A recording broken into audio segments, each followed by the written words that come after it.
தள்ளுபடி. எஸ், நம்ம பாண்டிச்சேரி நேரு ஸ்ட்ரீட் ரவி கலர்ஸ்ல இப்போ அதிரடியான ஆடி தள்ளுபடி ஸ்டார்ட் ஆயிடுச்சு. ஜஸ்ட் 999க்கு 4 குர்தீஸ். 899 வர்த் உள்ள இந்த ஜிவாமி ஷேப் பேக் இப்போ உங்களுக்காக ஜஸ்ட் 399 தான். 399க்கு 2 லெகின்ஸ், ஆங்கிள் லெகினும் இருக்கு, ஃபுல் லெகினும் இருக்கு. பிராண்டட் இன்னர் வேர்ஸ்ல ஜஸ்ட் 100 and 200 தான். இங்க டி-ஷர்ட், ட்ராக் பேண்ட், ஷார்ட்ஸ் எல்லாம் ஜஸ்ட் 100 to 200 தான். விமென்ஸ்க்கான நைட் ட்ரெஸ், ட்ராக்ஸ் இது எல்லாமே கிளியரன்ஸ் இல்ல ஜஸ்ட் 100 ல இருந்து 250 வரைக்கும் தாங்க. முக்கியமா நம்ம வீட்டு கிட்ஸ்க்கு கிளியரன்ஸ் இல்ல ஜஸ்ட் 100 ல இருந்து 200 குள்ளேயே இருக்கு. அது மட்டும் இல்லாம இங்க இருக்கிற A to Z எல்லா கலெக்ஷன்ஸ்க்கும் ஸ்பெஷல் டிஸ்கவுண்ட் இருக்கு. அப்படியே இன்னும் வெயிட் பண்றீங்க? உடனே கிளம்பி நம்ம பாண்டிச்சேரி நேரு ஸ்ட்ரீட் ரவி கலர்ஸ்க்கு வாங்க. அண்ட் மறக்காம இந்த வீடியோவை ஆடி தள்ளுபடியில அசத்தலா ஷாப்பிங் பண்ணணும்னு நினைக்கிற உங்க ஃப்ரெண்ட்ஸ் அண்ட் ஃபேமிலிஸ்க்கு ஷேர் பண்ணிடுங்க. வணக்கம். முக்கிய செய்திகள். புதுவை சட்டசபையில் 24ஆம் தேதி வரியில்லாத பட்ஜெட்டை தாக்கல் செய்கிறார் முதலமைச்சர். புதிய நலத்திட்ட உதவிகள் உட்பட முக்கிய அறிவிப்புகள் இடம்பெற உள்ளதாக தகவல். புதுவையில் நீட் அல்லாத இளநிலை படிப்பு முதல் சுற்று இடஒதுக்கீட்டில் 48% மாணவர்கள் கல்லூரிகளில் சேரவில்லை. மருத்துவ கலந்தாய்வு முடிந்தவுடன் சேர்க்கை அதிகரிக்கும் என எதிர்பார்ப்பு.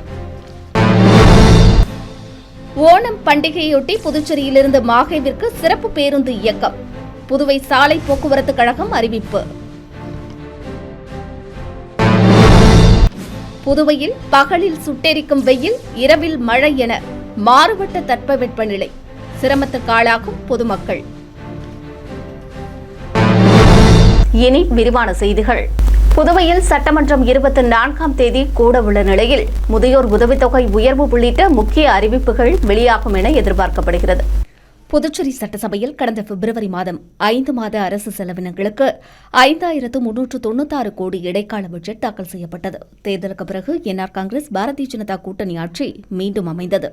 தற்போது முழுமையான பட்ஜெட்டை தாக்கல் செய்ய 24ஆம் தேதி திங்கட்கிழமை திட்டமிடப்பட்டுள்ளது. இதையொட்டி திங்கட்கிழமை ஆளுநர் உரையுடன் சட்டசபை கூட்டப்பட உள்ளது.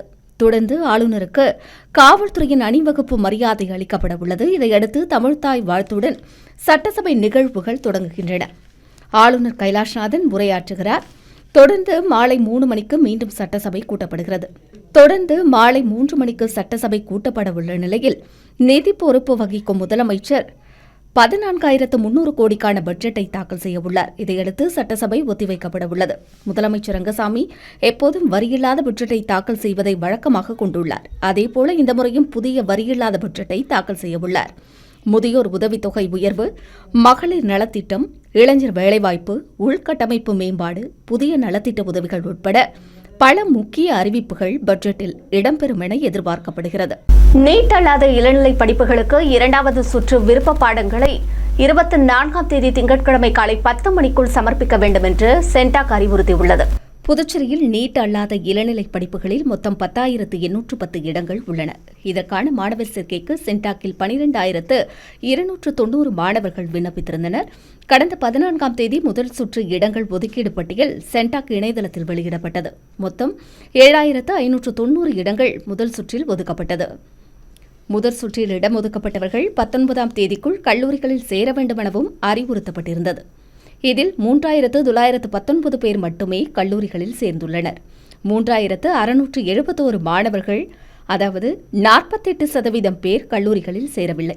ஏற்கனவே காலியாக உள்ள 3,220 இடங்களையும் சேர்த்து காலி இடங்களின் எண்ணிக்கை 6,891 அதிகரித்துள்ள நிலையில் 2வது சுற்றுக்கு விருப்ப பாடங்களை 24ஆம் தேதி திங்கட்கிழமைக்குள் சமர்ப்பிக்க சென்டாக் நிர்வாகம் அறிவுறுத்தியுள்ளது.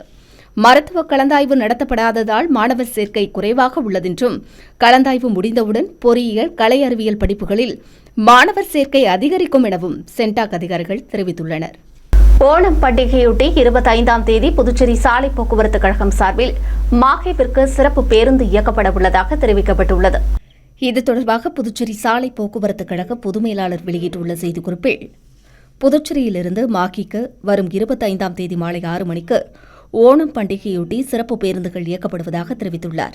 மறுமார்க்கமாக மாஹியிலிருந்து புதுச்சேரிக்கு 27ஆம் தேதி மாலை 5 மணிக்கு சிறப்பு பேருந்து இயக்கப்படுவதாகவும், இதற்கான கட்டணம் முன்பதிவு உட்பட ரூபாய் 770 நிர்ணயம் செய்யப்பட்டுள்ளதாக தெரிவித்துள்ளார்.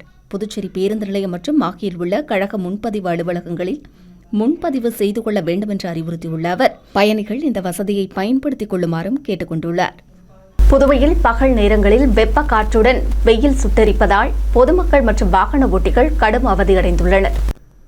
இதுகுறித்து சென்னை வானிலை ஆய்வு மையம் வெளியிட்டுள்ள செய்திக்குறிப்பில் வங்கக்கடல் மற்றும் அதை ஒட்டிய பகுதிகளில் புதிய காற்றழுத்த தாழ்வு பகுதி உருவாகியுள்ளது என்றும் இது மேலும் மேற்கு வடமேற்கு திசையில் நகர்ந்து அடுத்த 24 முதல் 48 மணி நேரத்தில் தீவிர காற்றழுத்த தாழ்வு மண்டலமாக வலுப்பெற வாய்ப்புள்ளதாக தெரிவித்துள்ளது.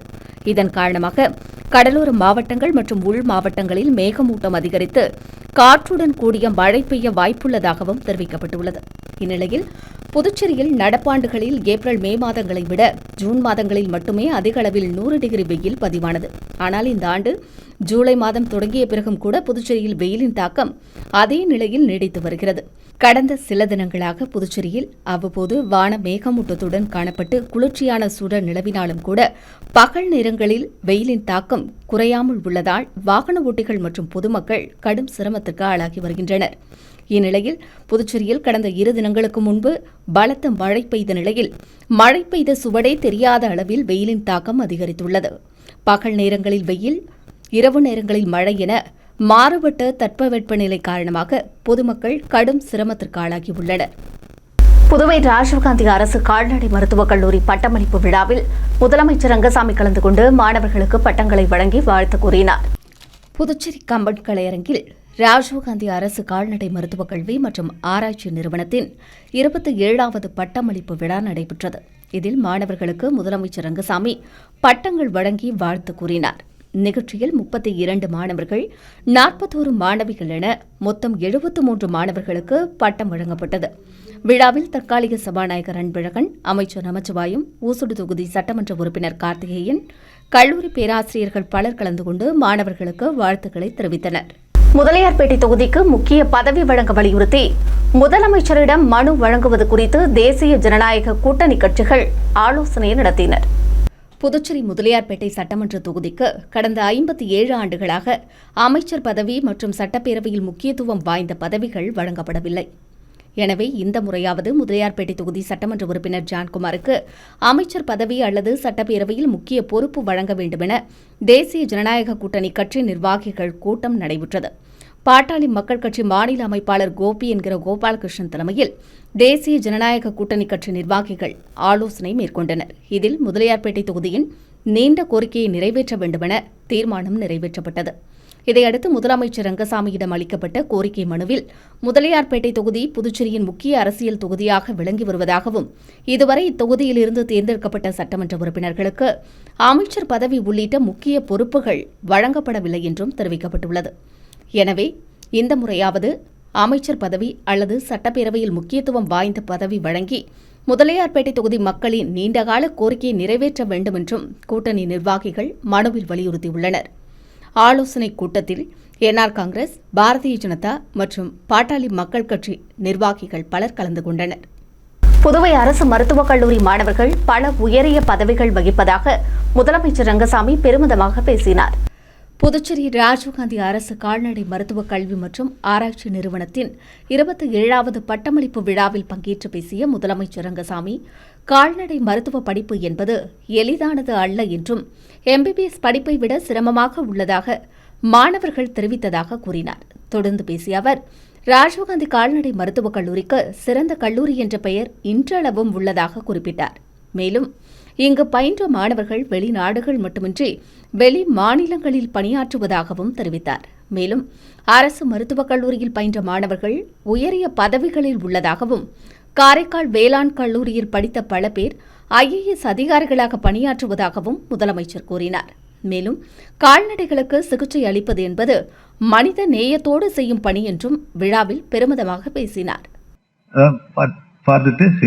மனிதர்களுக்கு எப்படி நோயை குணப்படுத்த சிகிச்சை அளிக்கணும், அதே மாதிரி கால்நடைகளுக்கு சிகிச்சை அளிக்கின்ற ஒரு பெரிய பொறுப்பு உங்களுக்கு இருக்கின்றது. அது மனித நேயத்தோடு செய்கின்ற ஒரு பணி. இந்த பணி எல்லா கல்லூரியும் இருக்கு. முன்னெல்லாம் சொல்லுவாங்க, 12வது முடிச்ச பிறகு எங்க போறது, கல்லூரி எங்க செல்றது, சென்னைக்கு போகணும் அல்லது எங்க போகணும் அப்படிங்கிற மாதிரி நினைப்பாங்க. இன்றைக்கு புதுச்சேரிக்கு வந்து படிக்க வேண்டும் என்று எண்ணுகின்ற மாணவர்கள் வெளி மாநிலங்கள் இருக்கிறார்கள் என்று எண்ணும் பொழுது அது நமக்கு பெருமை சேர்க்கின்ற ஒன்று. அது எந்த தயமும் இல்லை. நிறைய பிற மாநிலத்தை சார்ந்தவர்கள் நம்முடைய புதுச்சேரியில் வந்து படித்துக் கொண்டிருக்கின்றார்கள். இதில் நம்முடைய கால்நடை மருத்துவக் கல்லூரியும் ஒன்று. நீங்கள் பார்க்கலாம், பிற மாநிலத்தை சார்ந்த மாணவர்கள் எத்தனை பேர் இங்கே படிச்சுட்டு இருக்காங்க, இந்த பட்டம் பெற்று இருக்கின்றார்கள் நம்ம எண்ணி பார்க்கலாம். அப்படி புதுச்சேரியானது நல்ல கல்வியை கொடுக்கின்ற ஒரு மாநிலமாக இப்பொழுது திகழ்ந்து கொண்டிருக்கின்றது. ஏம்பலம் தொகுதிக்குட்பட்ட குடியிருப்பு பாளையத்தில் உயர் மின்னழுத்த பாதை அமைக்க எதிர்ப்பு தெரிவித்து அப்பகுதி பொதுமக்கள் போராட்டத்தில் ஈடுபட்டதால் பரபரப்பு ஏற்பட்டது. புதுச்சேரி ஏம்பலம் சட்டமன்ற தொகுதிக்குட்பட்ட குடியிருப்பு பாளையத்தில் பிரதான சாலை வழியாக உயர் மின்னழுத்த மின்பாதை அமைக்க எதிர்ப்பு தெரிவித்து பொதுமக்கள் போராட்டத்தில் ஈடுபட்டனர். சுப்பையா நகர் சந்திப்பில் நடைபெற்ற போராட்டத்தில் கிராமத்தின் ஒதுக்குப்புறமாக ஏற்கனவே உள்ள பாதையிலேயே உயர் மின்னழுத்த பாதையை அமைக்க வேண்டுமென வலியுறுத்தப்பட்டது. போராட்டத்தில் ஈடுபட்டவர்களை பாகூர் காவல்துறையினர் கைது செய்த நிலையில் கோரிக்கை நிறைவேற்றப்படாத நிலையில் அடுத்த கட்டமாக உண்ணாவிரத போராட்டம் நடத்தப்படும் என அப்பகுதி பொதுமக்கள் எச்சரிக்கை விடுத்துள்ளனர்.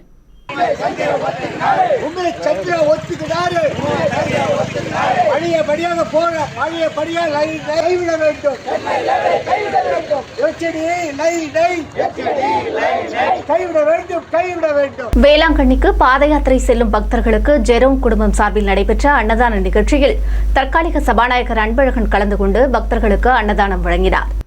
வேளாங்கண்ணி பாத யாத்திரை செல்லும் பக்தர்களுக்கு ஜெரோம் மற்றும் கவிதா குடும்பத்தினர் சார்பில் ஆண்டுதோறும் அன்னதானம் வழங்கப்பட்டு வருகிறது. அதன் தொடர்ச்சியாக இந்த ஆண்டும் 17வது ஆண்டாக இருதய ஆண்டவர் கோவில் வாயில் முன்பு பக்தர்களுக்கு அன்னதானம் வழங்கப்பட்டது. ஜெரோம் மற்றும் கவிதா குடும்பத்தினர் ஏற்பாட்டில் நடைபெற்ற அன்னதான நிகழ்ச்சியில் வேளாங்கண்ணி பாத யாத்திரை செல்லும் பக்தர்கள் ஏராளமானோர் கலந்து கொண்டு உணவருந்தினர். நிகழ்ச்சியில் சிறப்பு விருந்தினர்களாக தற்காலிக சபாநாயகர் அன்பழகன் மற்றும் அரசு கொறடா ஆறுமுகம் ஆகியோர் கலந்து கொண்டு பக்தர்களுக்கு அன்னதானம் வழங்கினர். நிகழ்ச்சியில் அப்பகுதி பொதுமக்கள் பலர் கலந்து கொண்டனர். ஆதாரமற்ற போராட்டத்தால் நற்பெயருக்கு களங்கம் விளைவிக்க வேண்டாம் என மாணவர்களுக்கு பல்கலைக்கழகம் செய்திக்குறிப்பின் மூலம் அறிவுறுத்தியுள்ளது. புதுச்சேரி பல்கலைக்கழகம் வெளியிட்டுள்ள செய்திக்குறிப்பில், பல்கலைக்கழகத்திற்கு எதிரான குற்றச்சாட்டுகளை முன்வைத்து மாணவர்கள் சிலர் போராட்டம் நடத்தி வருவதாகவும், இது பல்கலைக்கழகத்தின் அமைதியான சூழலை கெடுப்பதுடன் ஆதாரமற்ற புகார்களால் நற்பெயருக்கும் பாதிப்பு ஏற்படுத்துவதாக தெரிவிக்கப்பட்டுள்ளது. மாணவர்கள் குழுவினர் அதிகாரிகளை சந்தித்து தங்களது குறைகளை தீர்க்க முன்வர வேண்டுமென்றும், சட்டப்பூர்வ அமைப்புகளால் பரிசீலிக்கப்பட்டே அனைத்து கட்டுமான பணிகளும் நடைபெறுவதாகவும், சுமூகமான தீர்வுக்கு ஒத்துழைக்கும் வகையில் மாணவர்கள் செயல்பட வேண்டுமென்றும் கேட்டுக் கொள்ளப்பட்டுள்ளது. மாணவர்கள் தங்கள் கல்வியில் கவனம் செலுத்த வேண்டுமென்றும், பல்கலைக்கழகத்தில் அமைதியான சூழல் திரும்ப உறுதுணையாக இருக்க வேண்டுமென்றும் குறிப்பிடப்பட்டுள்ளது. அடுத்து வருவது புதுவையின் இன்றைய தங்கம் மற்றும் வெள்ளி விலை நிலவரம். இன்றைய தங்கம் வெள்ளி விலை விவரம். புதுவையில் இன்றைய தங்கம் வெள்ளி விலை விவரம் வழங்குபவர்கள் முத்து கோல்ட் ஹவுஸ், பாண்டிச்சேரி. தங்கம் 1 கிராம் 14,950 ரூபாய். இன்றைய தங்கம் வெள்ளி விலை விவரம். வெள்ளி 10 கிராம் 2,640 ரூபாய். இத்துடன் ஏஎம்என் செய்திகள் நிறைவடைந்தன. வணக்கம். புதுச்சேரி உங்கள் ஏஎம்என் டிவி செய்திகளை யூடியூபில் உடனுக்குடன் காண ஏஎம்என் டிவி பாண்டிச்சேரி சேனலை சப்ஸ்கிரைப் செய்யுங்கள். பெல் பட்டனை மறக்காமல் கிளிக் செய்யுங்கள்.